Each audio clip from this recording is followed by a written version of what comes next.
This is Mark Bell from SuperTraining.tv, Super Training Gym, the strongest gym in the West, answering more questions today for the Power Project, brought to you by HowMuchYouBench.net and the only strength magazine in the world, ThePowerMagazine.com. If you're not a subscriber to my YouTubes, then please become a subscriber. The Power Project is rolling on non-stop. It's like a freight train coming down the train track, and we are picking up more and more subscribers all the time, which I appreciate, and we are getting closer to 3 million views. So let's keep that rolling, and let's continue onward here with the Power Project. We have questions today that are all very similar to each other. They're all about knee positioning. One's for the squat, one's for a conventional deadlift, and one is for a sumo deadlift. And question number uno comes from Francis, and he wants to know about knee positioning in a sumo deadlift. He's kind of just wondering, hey, like, what's optimal? What are your views on it? Well, my views are this. In a sumo deadlift, I always say that however wide you can go is about as wide as you should go. If you can handle going real wide, oftentimes I've seen people that can handle going pretty wide, and that's usually about their stance, or sometimes they have to bring it in slightly just due to like the ridiculousness of having your feet wedged underneath the plates.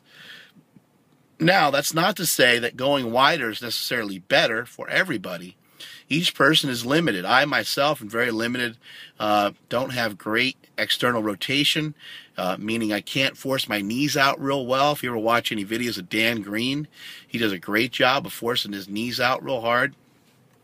But for myself, it's very difficult, so a wider stance is not great for me. What I like to say to people is to tell them, you want to be able to drive your knees out towards your feet and get them close to about where your feet are. If they're not close to where your feet are, then more than likely you're not pulling in such a strong position. Because a lot of times what you'll see is people's foot will collapse inward a little bit. Their foot will kind of collapse inward, and then they'll be kind of deadlifting off of the instep of their foot. It's kind of an awkward thing. Some of you guys may not have ever seen it or realized it, but you'll notice it now that I mentioned it. And sometimes that has to do with the foot being pointed out a little bit too far as well. So those are some things you want to try to look at and try to look into.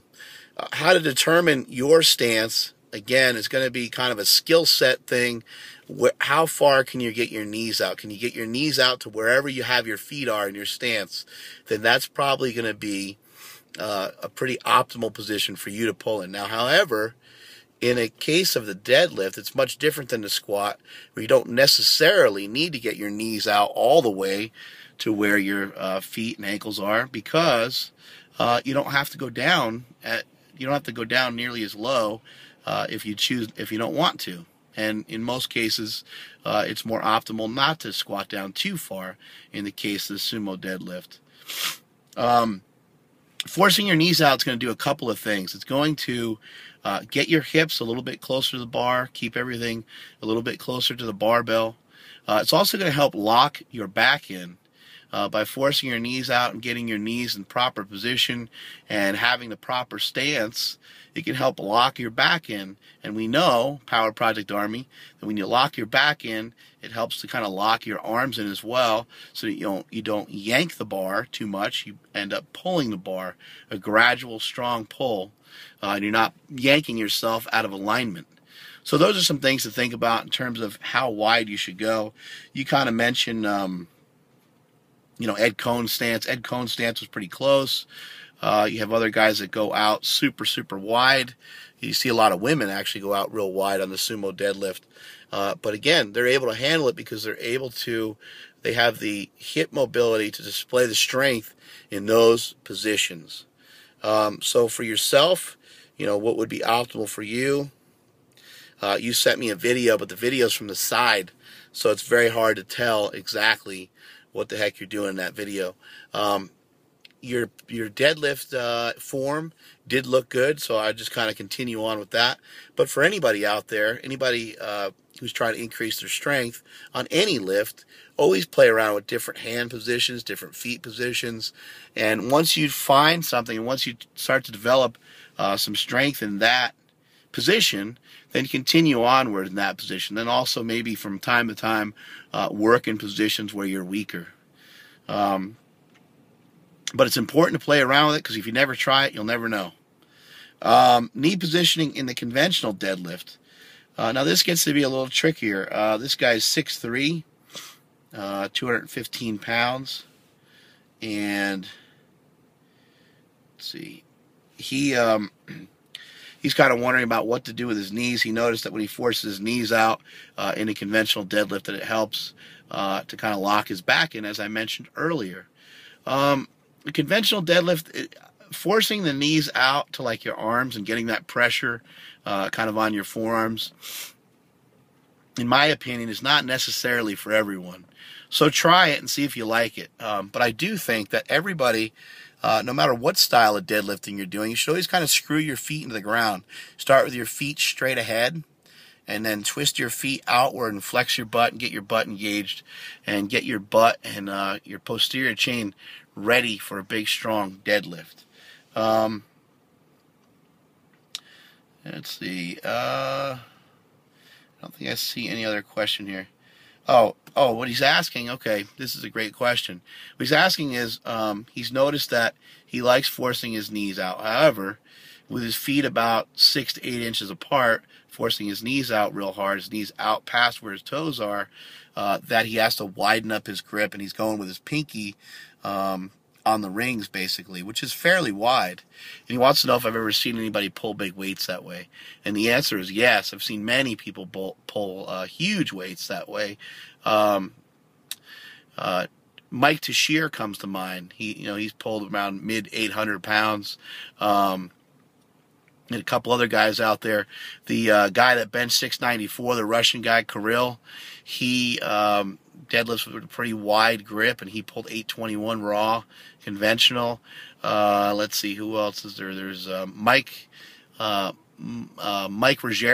from Westside Barbell. Back in the day, he pulled 821, I want to say, and he had a very wide grip. He was also a very, very big guy, so it was hard for him to get down to the barbell, and so he just had to kind of do whatever he had to do, but he pulled big weights that way as well. And I don't think, you're asking if you have imbalances in flexibility, and yeah, possibly, but without seeing a deadlift, it's kind of hard to evaluate that. So that was from Tyler Jones, and now we're going to get to the last question. See if we can get there in time here. This guy's talking about, this is Annan. He's talking about foot positioning in the squat, and he's seen Mike Bridges squats. He's trying to emulate some of that. His problem is his butt is shooting up first. One thing you have to realize about the best of the best is sometimes their skill set is so high, they are so professional in a way that it's hard for many of us regular lifters to keep up with them. Even myself, it's hard for me to mimic, Dave Hoff or Sean Frankel. I mean, these guys are they're just that much further ahead, and it's almost kind of foolish to try to do some of the same things that they do. While it's great to listen to what they have to say, and it's great to kind of absorb some of the things that you feel you can apply to yourself, these guys, they move differently, and they're they're some of the greatest of all time. And so you're looking at Mike Bridges, who is, without question, one of the greats of all time.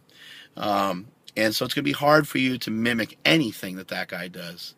And you have also talking about